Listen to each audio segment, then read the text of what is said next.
धनतेरस, रूप चौदस, दीपावली, पड़वा और दूज, ये 5 दिन तक दीपावली महापर्व चलता है। दीपावली महापर्व में हम क्या कर सकते हैं? हम क्या भगवान को दे सकते हैं? अभी आपको कहा कि सारी दुनिया लक्ष्मी को चाहती है, पर लक्ष्मी से कोई पूछे कि तू क्या चाहता है, लक्ष्मी से कोई पूछे तुम क्या चाहती है,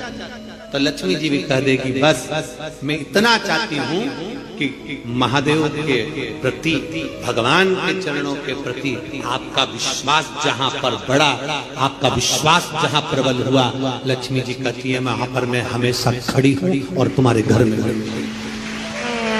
हर पल में। पूजन का विधान बताते हुए स्वयं शास्त्र वर्णन करता है हमारे यहाँ। धनतेरस के दिन की जो पूजन है, उस धनतेरस के दिन की पूजन में आप अपने घर में जितनी भी, अब लक्ष्मी की पूजन जब आप करें, दीपावली की पूजन करें, उसमें मुहूर्त देखिए, मनाना,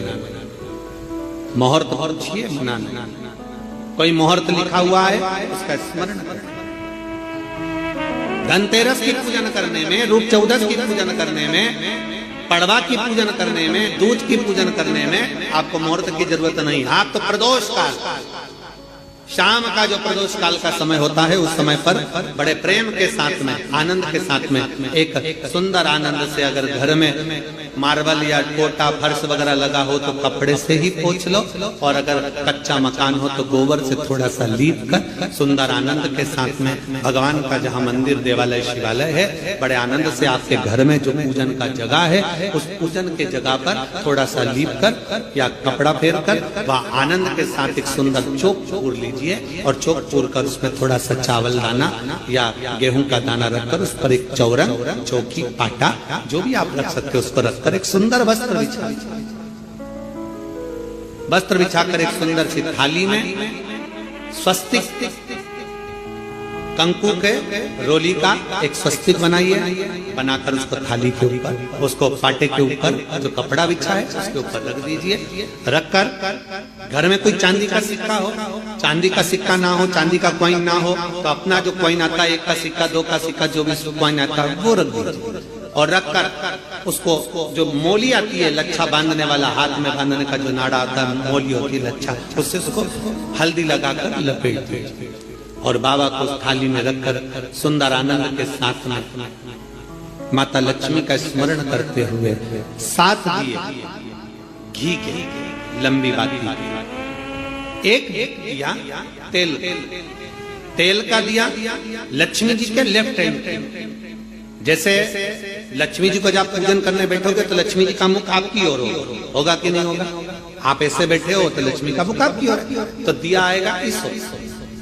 मतलब आप जब पूजन करने बैठोगे तो आपका जो सीधा हाथ होगा, लक्ष्मी जी का वो उल्टा,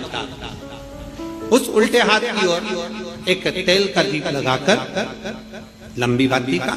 और 7 दिए लंबी बाती के घी के, आटे के दिए, वो एक प्लेट में, एक थाली में रख लीजिए। पूजन का सामान, कंकु, चावल, रोली, मोली, हल्दी की गांठ, अमरवेल, कमलगट्टा, खड़ा धना, गुड़, ये सब सामग्री रखकर, कुछ भोग लगाने की सामग्री, कुछ धूप बत्ती आदि, इत्र आदि सामग्रियां रखकर, पुष्प आदि रखकर, जो क्वाइन तुमने रखा है, सिक्का तुमने रखा है, 7 दिए सीधे हाथ पर लक्ष्मी,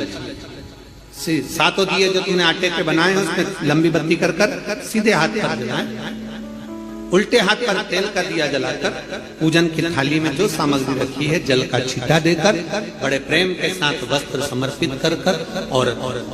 रोली, चंदन, मोली, हल्दी जो भी है, मेहंदी आदि सब सामग्री समर्पित कर 5 कमरबेल के टुकड़े, 7 कमलगट्टा, 5 अमरबेल के टुकड़े, 7 कमलगट्टा, 5 हल्दी की गठान, ये सब अपने हाथों में लेकर माँ लक्ष्मी से प्रार्थना कर कुबेरेश्वर महादेव से विनती कर शिव की आराधना कर नारायण की आराधना कर दामोदर भगवान की आराधना कर माँ लक्ष्मी की आराधना कर दोनों हाथों से समर्पित कर कंकु, रौली उस सिक्के के ऊपर धीरे धीरे कर डाल हल्दी धीरे धीरे कर कर उस पर डालना, और जो 7 दिए आप भोग लगाने के बाद, प्रसाद रखने के बाद में, फिर जब 7 दिए जो तुमने थाली में लिए हैं, प्लेट में लिए हैं, उससे माता लक्ष्मी की आरती करिए। कुबेरेश्वर महादेव का स्मरण कर कर आरती करिए। आरती रख दो, पर आरती को लेना नहीं। आरती भगवान की, भगवान को समझ। आरती झोली पसार कर माता लक्ष्मी से प्रार्थना करिए, माँ मैंने कुबेरेश्वर बाबा से विनय करी है, मैंने कुबेर भंडारी से विनय करी है, माँ आप नारायण के साथ, कुबेर के साथ, रिद्धि सिद्धि के साथ, गणेश जी महाराज के साथ आप मेरे घर में पधारो, मेरे घर आप आइए, आपका निवास बनाइए, आप रुकिए। माँ हमें बहुत सारे अवगुण, हे लक्ष्मी माता, हे नारायण, हे शंकर, हे उघड़दानी, हे गणेश जी महाराज, हे रिद्धि सिद्धि, हे कुबेर, हमें बहुत अवगुण है। पर हे माँ हमने सुना है आपने शिव जी से जब वर मांगा था तो कहा था कि बाबा, शंकर भगवान से लक्ष्मी जी ने कहा था मैं जाने को तो चले जाऊं प्रत्येक मनुष्य के घर में, पर उसके घर में तो इतना अवगुण भरा हुआ है, इतने दोष भरे हुए हैं, इतना अपशब्द भरा हुआ है, इतने ताने भरे हुए, इतनी गालियां भरी हुई है, इतना मन में खोट भरा हुआ है, मैं इनको कैसे लक्ष्मी प्रदान करूं, मैं इनको कैसे भंडार। तब माँ आपने तुरंत भगवान शंकर से कहा तो शिव जी ने कहा, लक्ष्मी जब आप शिव की साक्षी में किसी के घर में प्रवेश करो तो अवगुण मत देखना, उसके गुण देखकर प्रवेश कर जाओ।